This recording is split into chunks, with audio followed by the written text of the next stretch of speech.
Camper sind nie allein. Ein Gespräch unter Camperfreunden. Herzlich willkommen zu diesem Video. Aber erzähl doch mal, was wir heute gerade machen. Ja, genau. Wir haben heute Samstag und wir haben jetzt späten Vormittag und es geht gleich los mit unserem Reibekuchenessen. Darum geht es in diesem Video natürlich nicht, sondern Bernhard, der das gleiche Mobil fährt wie wir, auch ein Vario Star, der hat mich gefragt, ob ich ihm einige Fragen vor der Kamera beantworten würde. Das mache ich natürlich gerne und ihr dürft dabei sein. Sag mal, Hartmut, jetzt haben wir ja mal die seltene Gelegenheit, mal ein paar Worte miteinander zu sprechen. Einer auf vier, das muss sein, ja. Das Thema Camping. Ja. Seit wann machst du das eigentlich? Nicht alle Aufnahmen in diesem Video sind perfekt. Bernhard hat sich spontan entschieden zu Aufnahmen, deshalb sind sie, wie sie sind, aber damit können wir leben, glaube ich. Ja, also angefangen hat das irgendwo 1965, 66.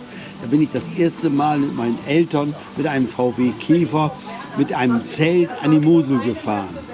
Das ist schon sehr lange her. Ich kann das im Moment nicht zurückrechnen, wie viele Jahre, aber eben schon 60 Jahre und mehr. So, und dann hat sich das immer so weiterentwickelt bei uns, wie bei vielen. Wir sind, nachdem ich verheiratet bin, mit dem Zelt losgefahren und haben dann Urlaub gemacht mit dem Zelt in Österreich und so weiter. Später, Anfang der 80er Jahre oder Ende der 70er Jahre, haben wir unseren ersten Wohnwagen gehabt. Und danach hat es dann noch ein bisschen gedauert. Dann haben wir Ferienwohnungen genutzt, nicht immer nur Camping gemacht oder sind ins Hotel gegangen. Aber dann 1992 haben wir dann unser erstes Wohnmobil uns angeschafft. Und dann ging die Post ab und dann sind wir gefahren. Und dann haben wir in vielen Jahren, das sind ja jetzt 30 Jahre und mehr her, da haben wir dann mit verschiedenen Wohnmobilen 850.000 Kilometer insgesamt zurückgelegt. Also wir haben schon von Europa schon einiges gesehen und wir waren auch in Marokko und wir waren auch zweimal in der Türkei mit dem Wohnmobil. Also so ein bisschen von dem Ganzen auf der Welt haben wir gesehen, aber Übersee waren wir noch nicht mit einem Wohnmobil. Sag mal, du warst doch selbstständig. Hast du denn die Zeit gehabt überhaupt, solche langen Reisen zu machen? Ja, da muss man natürlich klar sehen, wir haben eine besondere Situation. Also wir haben die ersten Jahre mit dem Wohnmobil, konnten wir nur am Wochenende weg. Wir haben uns dann mal 2 Wochen im Jahr einen Sommerurlaub gegönnt mit dem Wohnmobil. Aber, das ist jetzt schon mehr als 20 Jahre her, ich habe mit 52 aufgehört mit dem Arbeitsleben, war selbstständig, habe das Unternehmen an die Kinder abgegeben. Und dann hatten wir natürlich eben mehr Zeit und konnten mehr reisen. Und das haben wir letztendlich auch gemacht. Hast du denn während deiner Reisen Dinge erlebt, Länder erlebt, die dir besonders gefallen haben? Ja, das will ich jetzt so nicht sagen. Also ich habe nicht irgendwo gesagt, da musst du unbedingt wieder hin. Es gibt natürlich Dinge, ich nehme mal das Beispiel Marokko. Das ist schon ein bisschen, das haben wir 2006 gemacht. Das war schon für uns nicht mehr Europa, sondern war ja so ein bisschen was Afrika, war schon mal was Besonderes. Das war auch ein großes Erlebnis. Wir haben alle Königsstücke gesehen. Und dann gab es andere Dinge wie die Türkei, hat uns auch sehr beeindruckt. Aber wenn es darum geht, dass ich jetzt Sonne, Wärme haben will, dann fahre ich natürlich in den Wintermonaten nach Spanien, um dort eben das schöne Wetter zu genießen. Ich habe auf deiner Stellplatzkarte, die ja hinterlegt ist auf deiner App, ja, habe ich gesehen, das sind ja schon mittlerweile sehr, sehr viele Reiseziele, vor allen Dingen in Spanien, die ihr anfahrt. Warum Spanien? Ja, Spanien wirst du sehen bei uns, sind ja die Wintermonate. Wir haben natürlich versucht, auch mal schon vor Jahren in anderen Ländern zu überwintern. Nehmen wir mal das Beispiel Griechenland, weil wir häufiger oder mehr als 10-mal in Griechenland mit dem Wohnmobil waren, haben wir auch mal versucht, dort zum Beispiel bis in den November hinein zu bleiben oder sind dort geblieben. Aber wir haben dann eben festgestellt, die Infrastruktur ist nicht so da wie zum Beispiel in Spanien. Viele Campingplätze haben geschlossen, weniges auf, Restaurants sind nicht auf und. Also waren wir so ein bisschen da nicht so für uns das Richtige und haben gesagt, das ist nicht das Richtige zum Überwintern. Sonst, andere Zeiten, immer schön. Und so haben wir es mit zum Beispiel Sizilien versucht, also Süditalien versucht. Auch das ist am Ende, weil es dort mehr geregnet hat und. Es gibt dafür einige Gründe. Also insofern ist für uns nur Spanien noch in Frage gekommen. Und das machen wir gerne immer wieder. Natürlich kann man sagen, warum fährst du immer nach Spanien? Wir kommen heute hier nach Spanien wegen dem blauen Himmel und der Sonne. Und natürlich hier und da genießen wir auch Landschaft und Leute. Das machen wir auch mal, gucken uns auch ein paar Dinge an. Aber in erster Linie leben wir hier in Spanien in den Wintermonaten. Das ist genauso, als wenn ich zu Hause bin. Und dann bin ich auch immer an einem Ort. Wir bleiben allerdings hier in Spanien nicht über Monate an einem Ort, sondern wir setzen auch mal um, 4 bis 6 Wochen auf einem Platz und dann suchen wir uns wieder einen anderen Platz. Hier und da bleiben wir dann noch wenige Tage. Aber wenn man so lange oder mehr als 5 Monate in Spanien im Winter ist, dann musst du schon mal irgendwo ein bisschen länger bleiben, sonst wo willst du noch hin? Es gibt ja auch den Spruch aus der Camper-Szene, der lautet, Camper sind nie allein.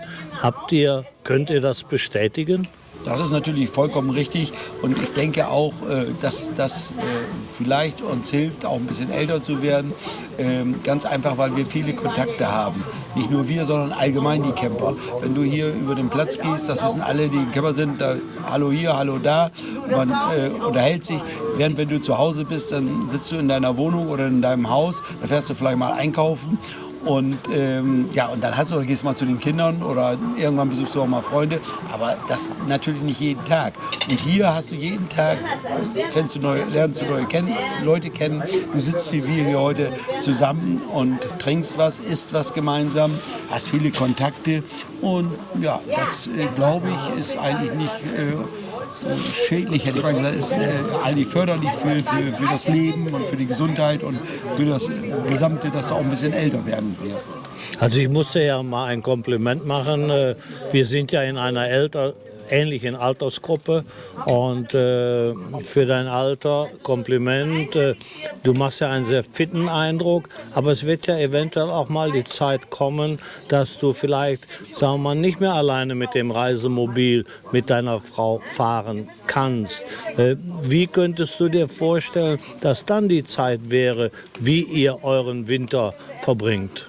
Ja, also eins kann ich schon sagen, ich wäre nicht der jetzt sich irgendeine Ferienwohnung irgendwo auch in Spanien, egal wo auf der Welt, nehmen würde. Nein, ich würde, wenn es möglich wäre, gibt es ja inzwischen ausreichend genug, ein Chalet oder ein Bungalow auf seinem Campingplatz mieten und dort dann den Winter verbringen, würde dann nur an einem Ort bleiben. Aber ich könnte mir auch vorstellen, mir fest irgendwo einen Wohnwagen hinzustellen. Ich komme dann mit dem Flieger hier nach Spanien, gehe dann auf den Campingplatz, habe dort einen festen Wohnwagen und verbringe den Winter dann dort.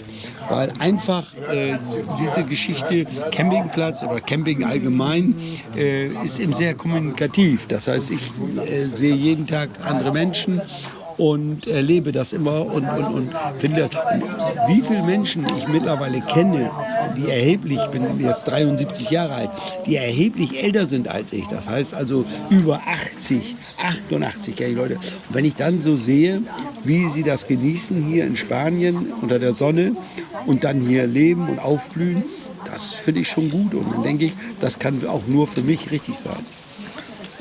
Ich habe das Gefühl, dass es für alle Menschen, die halt eben hier im Winter die Zeit in Spanien verbringen, dass man für sich selbst das Gefühl hat, das bekommt mir sehr gut. Das ist gut nicht nur für die Seele, es ist auch gut für meine Gesundheit. Hast du selbst auch so das Gefühl? Ja, ich muss ganz klar sagen, ich bewege mich zu Hause wesentlich weniger als hier. Ich merke ja selber, dass ich habe zum Beispiel eine App auf dem Handy, die weiß ganz genau, wie viele Meter ich am Tag gegangen bin.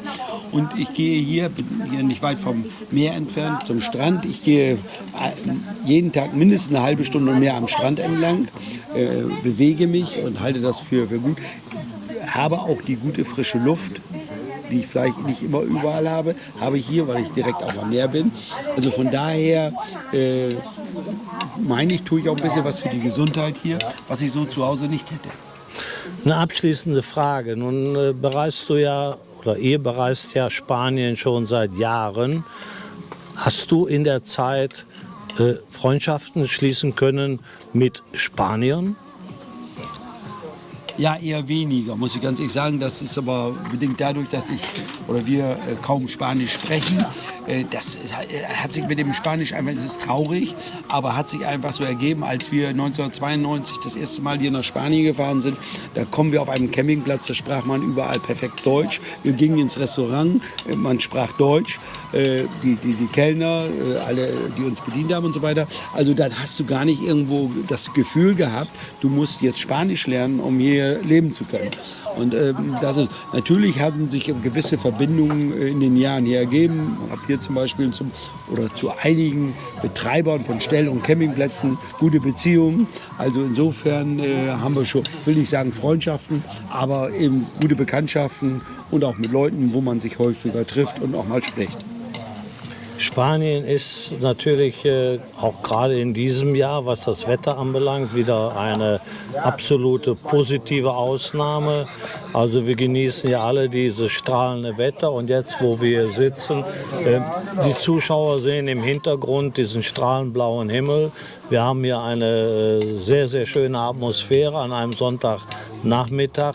Und würdest du Leuten, die im Moment mit dem Thema Camping und in unserem Alter, ich sag mal 60 plus, noch nie in Berührung gekommen sind, kannst du denen empfehlen, doch mal sich Gedanken zu machen, ob Thema Camping nicht was für sie sein könnte?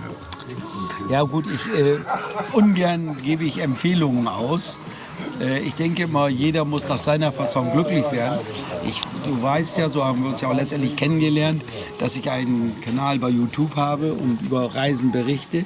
Und wenn jemand sich sowas dann anschaut und dann dabei feststellt, Mensch, das könnte was für mich sein, dann hat er natürlich die Möglichkeit, das irgendwo auch mal zu machen. Natürlich ist immer das noch ein bisschen anders wie beim Hotel, als wenn ich ins Hotel gehe. Ich sage immer, wobei man das relativieren muss. Ich sage mal, Camping ist immer noch so ein bisschen Abenteuer, ein kleines Abenteuer. Das heißt also, man muss einfach losfahren, man muss einfach mal probieren und dann stellt man schnell fest, ist das was für mich oder ist das nichts für mich? Hast du noch Ziele, als letzte Frage, hast du noch Ziele, wo du sagst, da bin ich noch nicht gewesen, da will ich unbedingt noch hin, das möchte ich noch kennenlernen und darüber berichten? Eher weniger. Das heißt, heute, weil man so viel gereist ist, ich hatte es am Anfang gesagt, 850.000 Kilometer zurückgelegt, hat in Europa viel gesehen. Aber jetzt im Alter, da wird man doch etwas gelassener, etwas ruhiger. Wie gesagt, heute fahren wir hier heute hin, um die Sonne zu genießen und nicht unbedingt, um noch wer weiß was zu nehmen. Also von daher habe ich nicht, Übersee kommt für mich jetzt so nicht mehr in Frage. Bin auch noch nicht, klar, man ist hier und da mal hingeflogen, aber mit dem Wohnmobil eigentlich mehr oder weniger in Europa geblieben. Ausnahme waren Marokko und Türkei. Hartmut, danke, dass wir uns so nett unterhalten konnten. Ich wünsche dir alles Gute für die Zukunft, dir und deiner Frau und weiterhin viel Spaß und viele nette Leute, die du treffen möchtest. Danke, danke Bernhard. Jetzt hätte ich mich beinahe versprochen. Danke. Ja, wir hatten dann noch einen schönen Nachmittag, haben gut gegessen, gut getrunken und alle waren zufrieden am Ende. Und mit diesen Bildern möchte ich mich dann verabschieden. Ich sage mal wieder Dankeschön fürs Zuschauen und bye bye, bis zum nächsten Mal.